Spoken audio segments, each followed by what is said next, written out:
trying to get rid of all of our stuff and getting ready for full-time travel was so chaotic. I wish we would have had a plan. I wish someone would have given us a plan. Yeah, a plan would have been nice, but this is like real life. This is our real experience that we went through, and it took about 2 years in order to actually solve this particular problem. And the good news is that it became a book, so it can help you as well. Right. But before we get into that story, this is Chris, and my name is Steve. We are Eat, Walk, Learn, and we have been traveling all around the world for the last 5 years. Yeah, and it's been a wonderful, wonderful time. And as we've traveled around the world, people have followed us on Facebook, and they followed the YouTube channel and on our website. You can go to eatwalklearn.com, and they've asked us questions after questions after question about how did you do this? Like, how did you go from a big full house to 2 carry-ons? Like, how did you do it? Do you have any advice? Well, we've got some advice for you, and today we're going to share a little bit about that and kind of give some ground rules and suggestions for if you were thinking about traveling full time, or you're thinking about taking a sabbatical, or you just want to leave for a little while. We've got tips for how to do it and with the least amount of stress as possible, because stuff causes stress.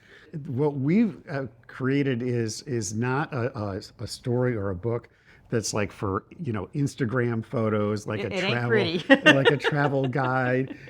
This is like real life, real story of what to do and how to follow a path of stress-free full-time travel. Yeah, and the book gets into all the, how do you set up domicile? How do you get mail? Where do you pay your taxes? How do you vote? All those questions that will swirl in your head as you're getting ready to leave, these we deal with in the book. So, but some tips to get you started, in particular for right now, is when you are getting ready, hopefully you and your partner, or if you're going by yourself, or you're going with your family, whoever we is, right? You've had some kind of conversation about what it looks like when you leave. Like, what is your big plan for leaving?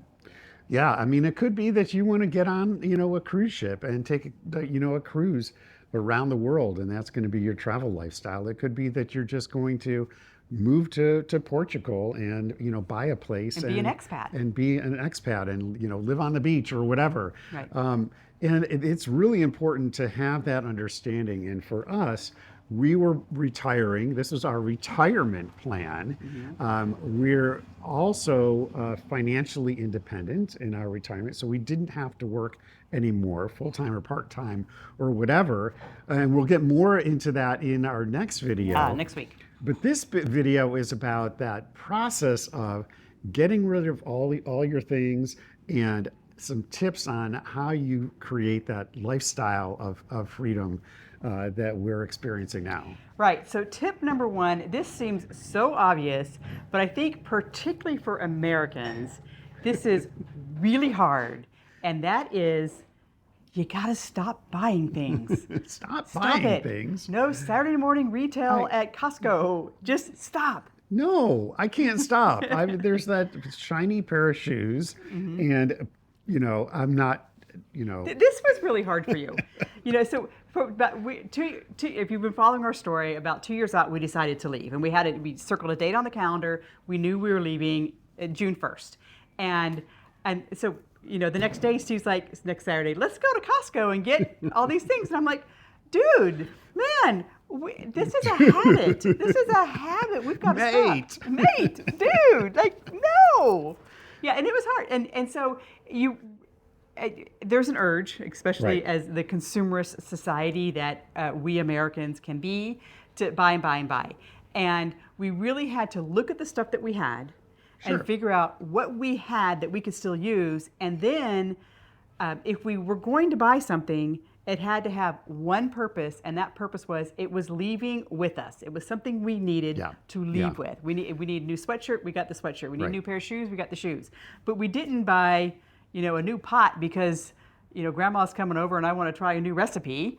None of that was not going to happen for the next 2 years. Yeah, and we're in a 4-bedroom house, filled with things, a lifetime full of stuff. we did have friends who actually had like a 6-bedroom house, Yeah. and they sold it and downsized to a 2-bedroom condominium. So there is definitely stages, and there's different ways to do this in order to make it more manageable, in order to, to get rid of your things and prepare for this lifestyle of freedom and carefree traveling. Yeah, yeah, and there's no right way to do it, and there's no Right. wrong way to do it. There's probably some wrong ways to do it, but if you want to eliminate some chaos and so on, we do have a to-do list, a Nomad launch to-do list, which actually breaks it down into 6-month sections on what you should be doing this 6 month, what you should be doing this 6 month, and so on. We had a 2-year timeline. You may have a 6-week timeline. It doesn't matter how long the timeline is. It matters that you're doing it in chunks. If you want to grab that list, just subscribe to us. We're at eatwalklearn.substack.com/subscribe. Now, when you subscribe, you can subscribe for free. You don't have to pay for it. The minute you hit subscribe, you'll get an email that tells you how to download the list and some other freebies that we talk about in all of our videos and so on. You don't have to have Substack. If you use Substack, great, but the email will come to your email, and in the email you just click a link, and that will send you a link to the to-do list. First was stop buying. The second thing is have the end in mind. Keep the end in mind. What does that mean?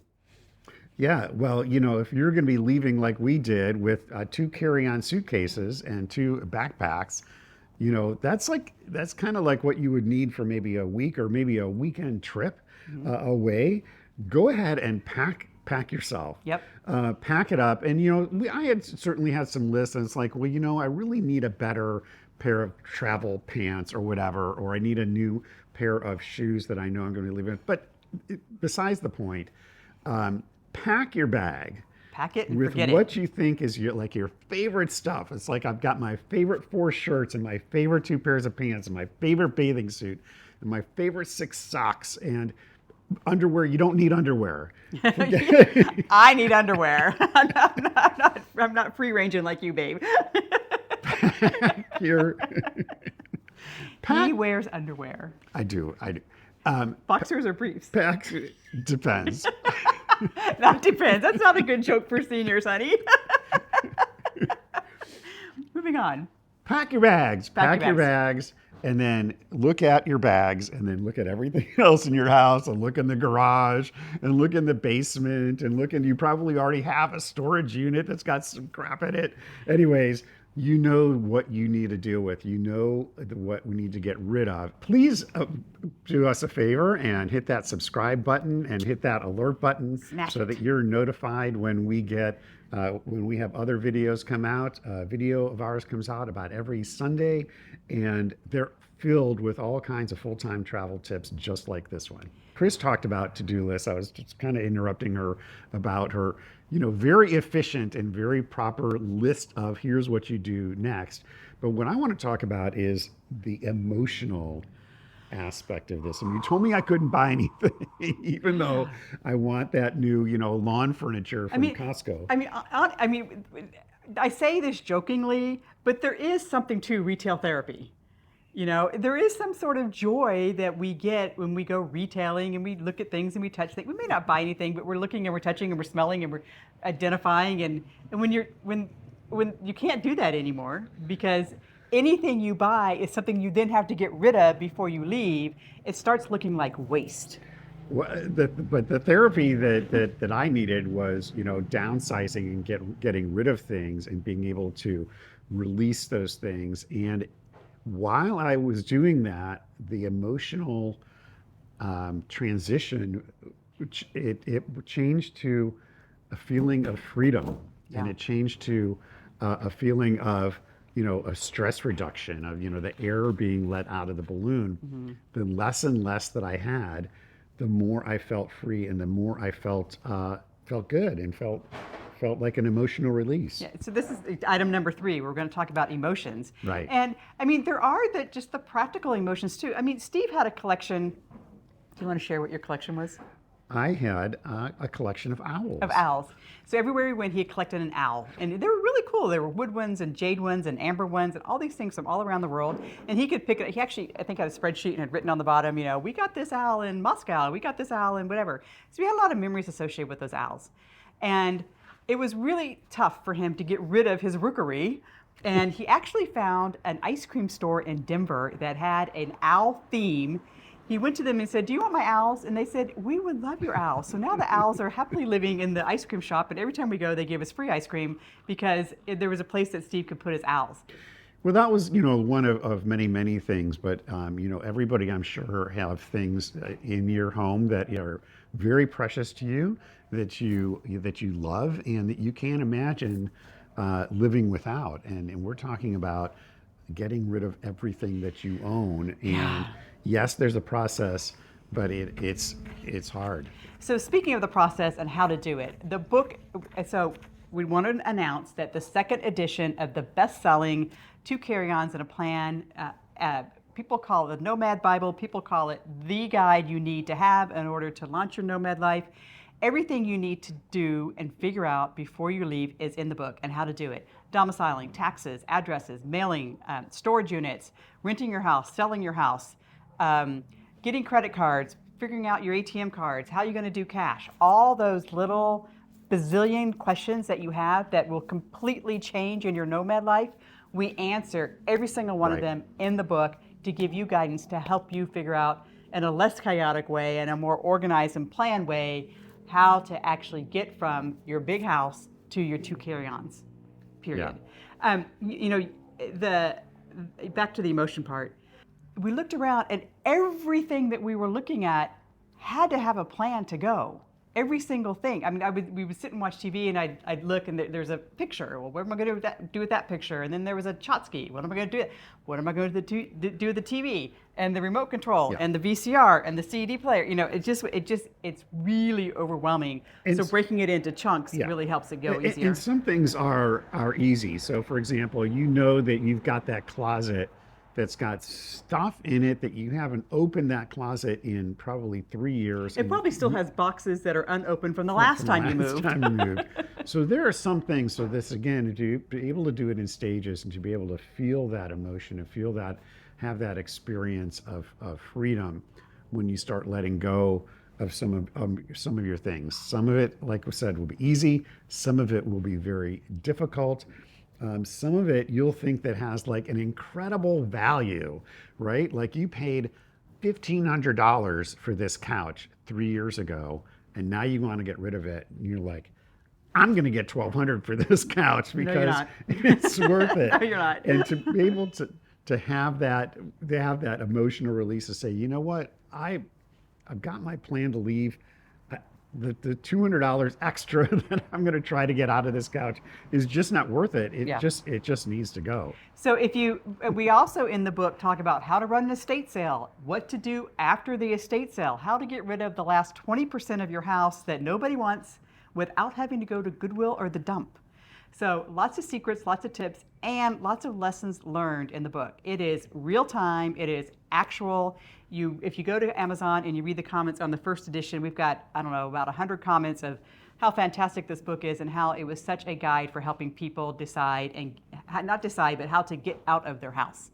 So if you are thinking about full-time travel, if you're thinking about nomad life, if you're thinking about you just got to leave for a little while, you don't know what to do with your stuff, the second edition of Two Carry-ons And A Plan by Chris Englert, that's me. Grab it on Amazon. We'll put the links below. It comes out in ebook and in print and in audio in about 10 days. You can pre-order it right now. Two Carry-ons And A Plan is actually the second book in a 4-book series. A couple of weeks ago, we were talking about what we were doing before we launched in our 50 Hikes, 50 States project. So if you missed that video or you haven't grabbed the second edition of that book yet, grab that. Now it's up to Carry-ons And A Plan. And we have 2 additional books coming out pretty soon, also in their second editions. We really appreciate you guys. Thank you so much. Ask us questions. Next week, we're going to talk about the finance side of launching your nomad life and how to manage your money, get your money, create credit cards, manage your wallet, where to get money, how to handle currency, all that money stuff, which is also in the book. We're going to talk about that next week, give you some tips and some highlights so that and show you where in the book that will help you as well. Thanks, guys. See you next week.